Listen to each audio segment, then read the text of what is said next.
Now, this video only applies to the business owners out there because I'm going to be walking you through my method to hiring marketing agencies without wasting any unnecessary money. I'm going to be walking you through kind of my 4 steps from research to knowing my numbers to the questions to the conversations I have with the marketing agencies I work with to help me take my business to the next level, revenue and profit-wise. Stay tuned.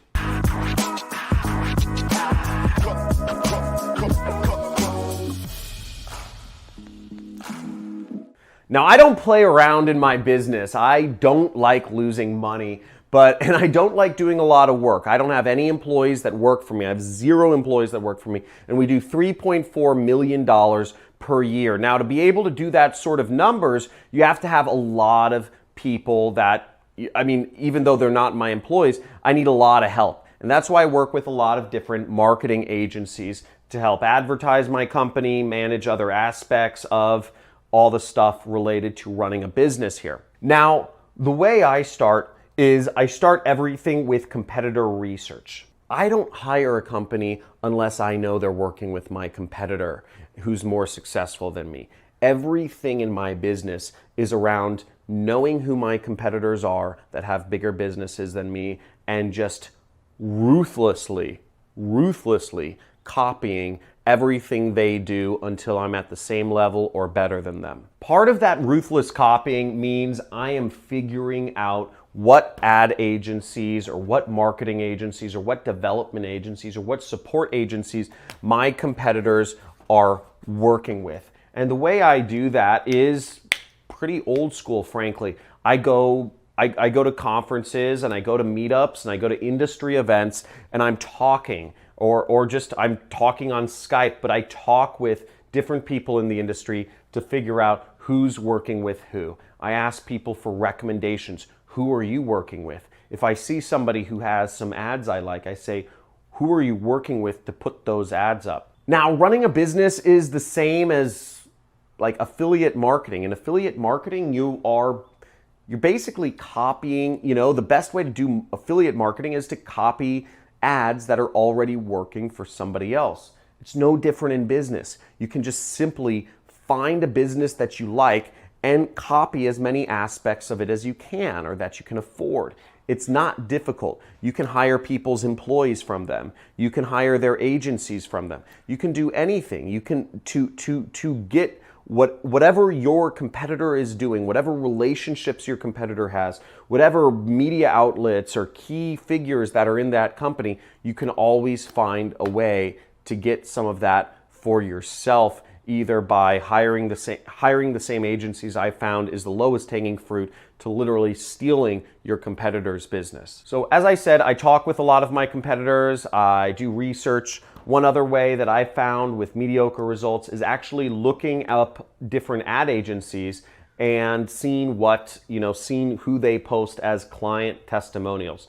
Sometimes you'll see somebody post a client testimonial and they'll be one of my competitors, and then I'll try to work with that agency.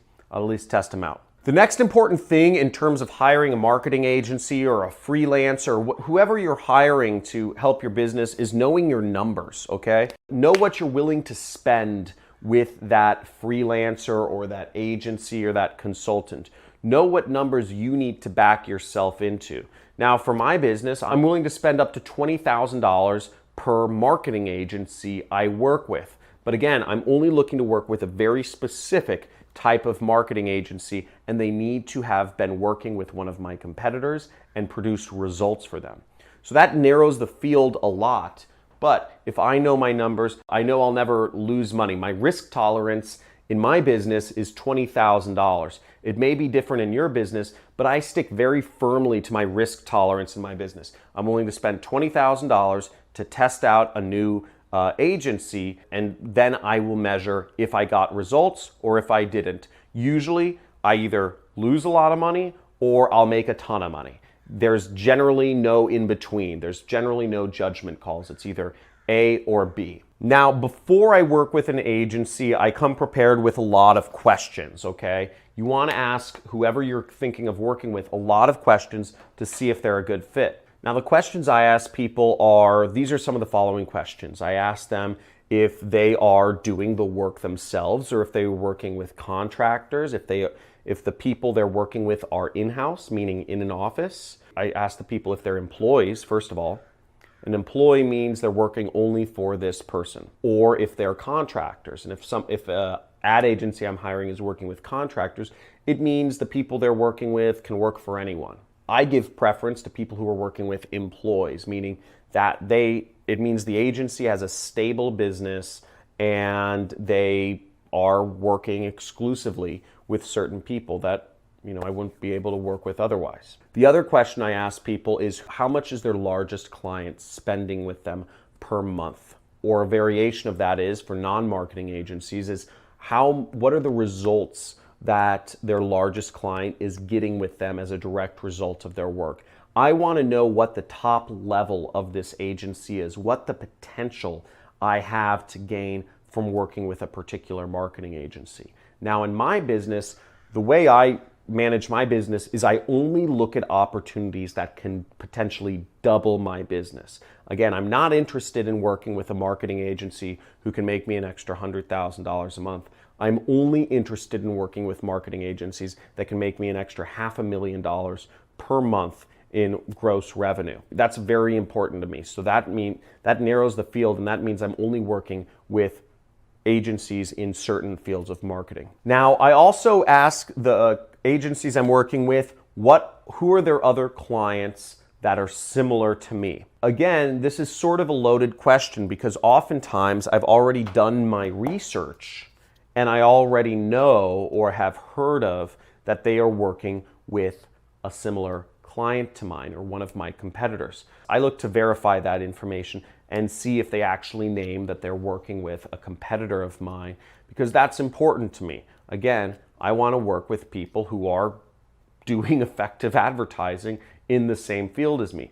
I don't like taking risks and I don't like taking unnecessary risks. Other questions I ask are, what is the role of the person I'm talking to, or what is the role of the owner of the agency? Are they doing any hands-on work themselves, or are they sort of just an account manager, or am I going to be handed off to an account manager and be working with other employees?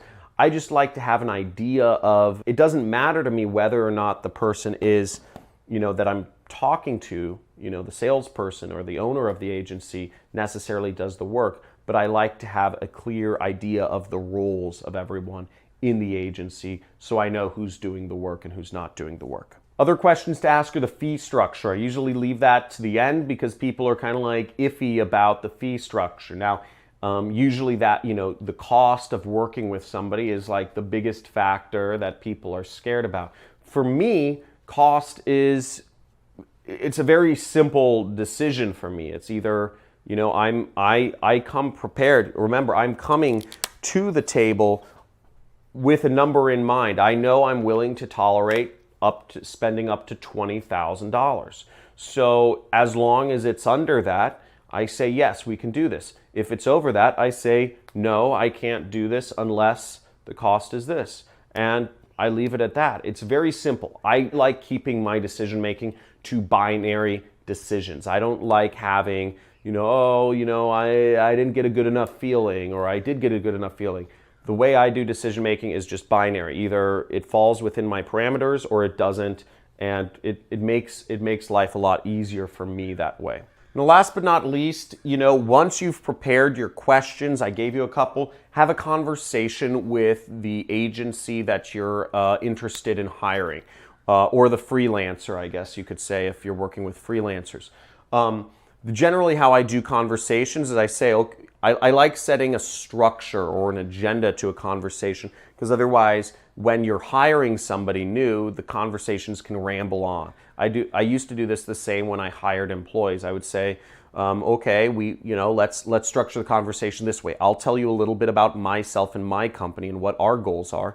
You tell me a little bit about yourself, your company, and what a good client looks like to you, and then we will go. Then I'd like to discuss, some questions I have for you and how we can potentially work together. That's how I structure my conversations. Me, you, working together. And that tends to keep conversations from going on wild tangents that'll end up wasting both people's time, and wasting your time or another person's time is just generally disrespectful. So I hope this helps you out, whether you're looking to hire a marketing agency for your business or a freelancer or a consultant. I hope my knowledge here helps you get a little better understanding of how you might be able to approach hiring companies or freelancers without wasting money. Now, if so, give this video a like, or if you have any questions for me or ideas for future teaching topics, post it in the comments below. If you'd like to learn a little bit more about what I do for a living to make my income online, I do what's called affiliate marketing, and if you subscribe to my channel, you'll get a free course on how to do affiliate marketing. Speak soon. Thanks for tuning in. See you in my next video, and make sure to hit that notification icon as well to be updated about my future videos.